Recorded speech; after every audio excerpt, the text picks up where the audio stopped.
அண்ணன் வந்து சினிமாவில் இருக்கிற வரையும் எல்லாரும் அவருக்கு சப்போர்ட் பண்ணிட்டு இருந்தாங்க. அவரோட வியாபாரம் அவங்களுக்கு தேவைப்பட்டது, அவரோட முகம் அவங்களுக்கு தேவைப்பட்டது. இப்ப அரசியல் வந்த உடனே அவங்களை எதிர்க்கிறாருன்னு அவர் மேல இருக்கிற மொத்த அவதூறையும் அள்ளி வச்சிருக்காங்க. பொய்களை எல்லாத்தையும் பொய் மட்டும் தான் அவங்க பேசிட்டு இருக்காங்க தவிர வேற உண்மைன்றது திமுக தெரியாது போல இருக்கு. தற்கொலை கூட்டம்னு போற போக்கில் நீங்க சொல்லிட்டு போயிடலாம். ஆனா தற்கொலை கூட்டம் என்ன செய்யணும் நாங்க காட்டுறோம். இந்த மாதிரி உணவு 4 பேருக்கு போடுங்க, நல்லது பண்ணி எத்தனையோ நம்ம தமிழ்நாடு முழுக்க எத்தனையோ உணவகங்கள் நடத்திட்டு இருக்காங்க.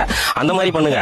தற்கொலைகள் அந்த மாதிரி வேலையும் செய்யும். நீங்க தற்கொலை எங்களுக்கு பேர் வச்சா நீங்க எங்களுக்கு ஒன்றும் மனசு வலிக்கு பதில் எதுவும் வலிக்கு பாருங்க, ஆயுதம் வலிக்கு போது நீங்க சொல்லிட்டே இருங்க. நாங்க நல்லது மக்களுக்கான இது நாங்க செஞ்சுட்டு தான் இருப்போம். பத்திரிகையாளரும் பேர் போட்டுக்கிறீங்க, திமுக ஆதரவா தான் நீங்க பேசிட்டு இருக்கீங்க. அது நீங்க திமுக ஆதரவாளர் போட்டு எல்லாம் பேசலாம். எவ்வளவு அவதூறு வந்து நீங்க அவர் மேல வச்சாலும் அதையெல்லாம் உடைச்சு எரிஞ்சிட்டு அவர் மேல வந்துட்டே தான் இருப்பாரு. நாங்களும் இருக்கோம், கோடிக்கணக்கான மக்கள் இருக்கும். எவ்வளவு கோடி செலவு பண்ணாலும் என் தளபதி உங்களால அடிக்க முடியாது. 2026 தாவேகா டிஎம்கே தான் போட்டியே தவிர வேற யாருக்கும் அரசியல் இது கிடையாது. எத்தனை அவதூறுகள் அள்ளி வீசினாலும் விர்ச்சுவல் வாரிசு அவரை விட மாட்டாங்க. அவரை சுத்தி அவ்வளவு பெரிய படம் இருக்கும்போது அவர் எங்களை தாண்டி தான் அவரை போட முடியும்.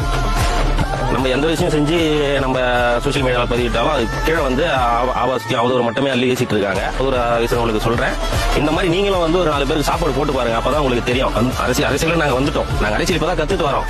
இந்த மாதிரி விமர்சனம் எங்க மேல வைக்கிறவங்க இந்த மாதிரி நல்ல விஷயத்த பண்ணுங்க. நாங்க ஒரு நல்ல விஷயம் பண்றோம்னா அதை எடுத்து பேசுங்க. அதை பேசாம அவரை மட்டும் ஏன் இத்தனை பேர் இத்தனை அவர் மேல அள்ளி வீசுறீங்க?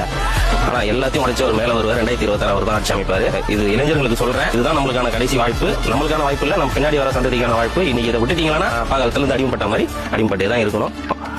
நல்லதே நடக்கும், வெற்றி நிச்சயம்.